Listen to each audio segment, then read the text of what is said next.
ራስን ማታለል። በአንድ አጥቢያ አንድ ቤተክርስቲያን ውስጥ አንድ ሹመት ነበርና በዛ ሹመት አንድ ወጣት ልጅ መጋቢ ሆኖ ይሾማል እና በተሾመበት ሳምንት ለእሑድ ለተሰበሰበው ጉባኤ ከፍ ላለ ጉባኤ ቃል እንዲያካፍል እድል ይሰጡታል መሪዎች እና ወጣቱም በጣም የሚገርም ትምህርት ያካፍላል እና ከጉባኤው ሲወጣ በቃ ከአገልጋይ ከእናቶች ከአባቶች ከወጣቶች ከሕፃናቶች በጣም ትምህርቱ ጥሩ እንደሆነ እንደተነኩ ይነግሩታል እና ቀጣይ ሳምንት የቤተክርስቲያኒቱ መሪዎች ይሰበሰቡና ተከታታይ እንዲያስተምር እሑዶችን ይሰጡታል እና በሚቀጥለው እሑድ ሲመጣ ያንኑ ትምህርት ደግሞ አስተማር እና ሁሉም ሰው ጋር ጥያቄ ተፈጠረ።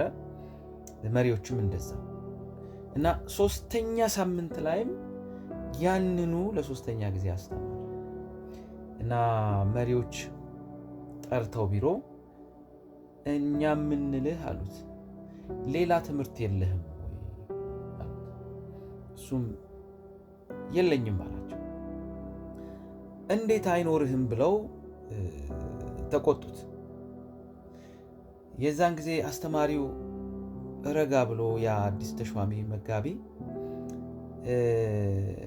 እንደው አንድ ጥያቄ ልጠይቃችሁ አላቸው። በመጀመሪያ ያስተማርኩት ትምህርት ተግባራዊ ማድረጋችሁን እርግጠኛ ናችሁ ያላቸው። አስተምሬያለሁ፣ አዎ 2-3 ሳምንት ያንን ትምህርት ግን እናንተ ወደ ተግባር መለወጣችሁንስ እርግጠኞች ናችሁ ያላቸው። የዛን ጊዜ መሪዎቹ አንገታቸውን ደፉ። ቀስ ባለ ድምፅ እርግጠኛ አይደለንም ማለት እና እንደዚህ አላቸው፣ እናንተ የተማራችሁትን ትምህርት የመጣውን ቃል ተግባራዊ ማድረጋችሁን እርግጠኛ ካልሆናችሁ ስለዚህ ሌላ አዲስ ትምህርት ማስተማሬ ጥቅሙ ምንድን ነው? የሰማችሁትን ካልኖራችሁ አዲስ ነገር ብቻ የምትናፍቁ ከሆነ ጥቅሙ ምንድን ነው አላቸው።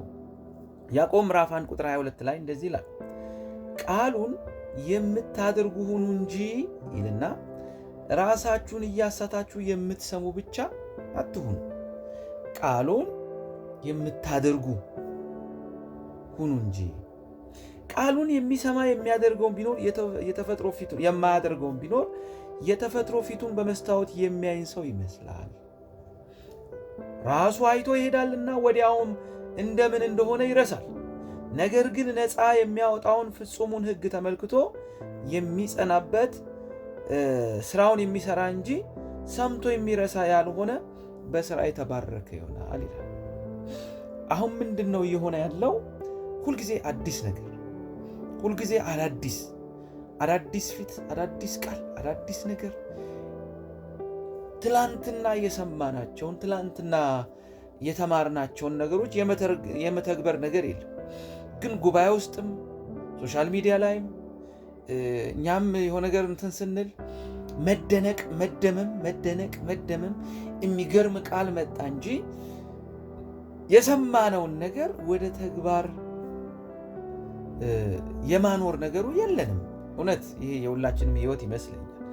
እንደዚህ ይላል፣ ቃሉን ሰምቶ የማያደርገው ሰው፣ የማይተገብረው ሰው ፊቱን በመስታወት አይቶ ደግሞ ዞር እንዳለ የሚረሳን፣ እንዴት ነበር አለባበሴ፣ ፊቴ፣ ፀጉሬ ብሎ የሚረሳን ሰው ይመስላል። እናንተ ግን ይላል ቃሉን የምታደርጉ ሁኑ። ዛሬ ቃሉን ሰምቶ የማያደርግ ሰው ራሱን የሚያታልል ሰው ነው እያለ ይሰማል፣ ደግሞ አዲስ ነገር ይፈልጋል፣ ወደ ተግባር ግን አይለውጠው። እና ዛሬ መልእክቴ አንድ ነው፣ ራሳችሁን አታታሉ። ትንሽ ነገር ሰምታችኋል፣ የሆነ ቃል ሰምታችኋል፣ እግዚአብሔር በዛ ነገር ላይ ብሏችኋል።